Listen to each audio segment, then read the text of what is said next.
அன்புக்குரிய சகோதர சகோதரிகளே, வாழ்க்கையிலே நாம் அனைவருமே நன்மை செய்ய அழைக்கப்பட்டிருக்கிறோம். எதுவெல்லாம் பாவம் என்று சொல்லுகிற போது தீமை செய்தல் மட்டும்தான் பாவம் அல்ல. நன்மை செய்யப்படுகிற போது தடுப்பதும் பாவம்தான். நன்மைகள் நான் மட்டுமே செய்ய வேண்டும் என்பதல்ல, பிறரும் செய்கிற போது அதை தடுக்காமல் இருப்பதும் அல்லது அதை தடுப்பதும் பாவம்தான்.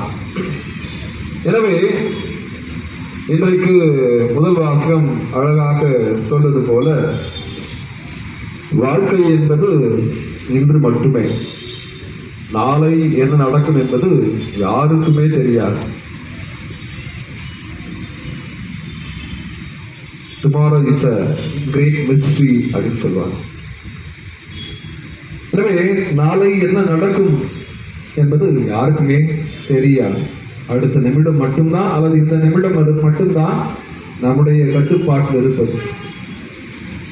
கடந்து போன நொடியோ வரப்போகிற நொடியோ நம்முடைய கையில கிடையவே கிடையாது. அந்த நொடி மட்டும்தான் நம் வாழ்வு. சாதாரண ஒரு புகையை போலதான் நம் வாழ்வு. ஒரு சில நாட்களுக்கு முன்பாக இந்த பிரபஞ்சத்துல நம்முடைய பூமி எங்கு இருக்கிறது, பூமி, அதற்கு பிறகாக இருக்கிற கோள்கள், சூரியன், சூரிய குடும்பம், அதற்கு பிறகாக இருக்கிற சூரிய குடும்பத்தை போல இருக்கிற பல குடும்பங்கள், அந்த சூரிய குடும்பங்கள்லாம் இணைந்துதான் ஒரு பேரண்டம், கேலக்சி அப்படின்னு சொல்றாங்க. அந்த பேரண்டம் பல கோடிக்கணக்கான, பல மில்லியன் கணக்கான பேரண்டங்கள் இருக்கிறது.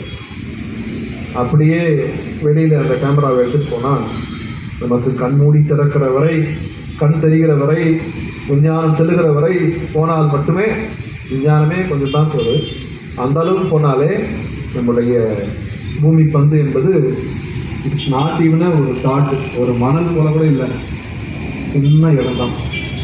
ஆனால் அந்த சின்ன இடத்துல இருந்து நான் செய்யறது என்ன? எனவே மேலிருந்து பார்க்கிற போது it's not even a dot, ஒரு மணல் கூட கிடையாது, பல சின்னதாக கூட தெரியும். எனவே அந்த வியூவிங் ஆங்கிள் இருந்து, அந்த கோணத்திலிருந்து பார்க்கிற போது வாழ்க்கை என்பது சிறியது. It is very simple. எனவே நன்மை செய்ய அழைக்கப்பட்டிருக்கிறோம். இயேசு கிறிஸ்து சென்ற இடமெல்லாம் நன்மை செய்து கொண்டே சென்றார். எனவே இந்த நாளிலே நாம் செய்ய வேண்டியது என்னவென்றால், நன்மைகள் செய்ய கற்றுக்கொள்ள வேண்டும். தீமைகளை வாழ்விலிருந்து அருவருக்க வேண்டும். நன்மையான காரியங்களை நினைக்கிற போது நன்மைகள் நமக்கு தானாகவே விளையும். ஏனென்றால் அந்த இடத்திலே தான் கடவுள் உண்மையாகவே செயல்படுகிறார். அந்த சகோதர சகோதரிகளே, இன்றைய 2 வாசகங்கள் நமக்கு சொல்வது போல, வாழ்க்கை என்பது நமக்கு கொடுக்கப்பட்டிருக்கிற மிகப்பெரிய வரம். வாழ்வது ஒரு முறைதான். எனவே அந்த வாழ்க்கையை நன்மை தனங்களால் நிரப்புவோம். இறைவனுக்காக வாழுவோம்.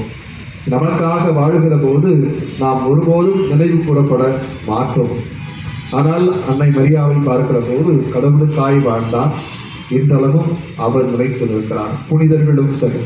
எனவே அத்தகைய நன்மை தனத்தை நாம் செய்யவும், என்றும் இறைவனுடைய பிள்ளைகளாக வாழவும் முயற்சி எடுப்போம்.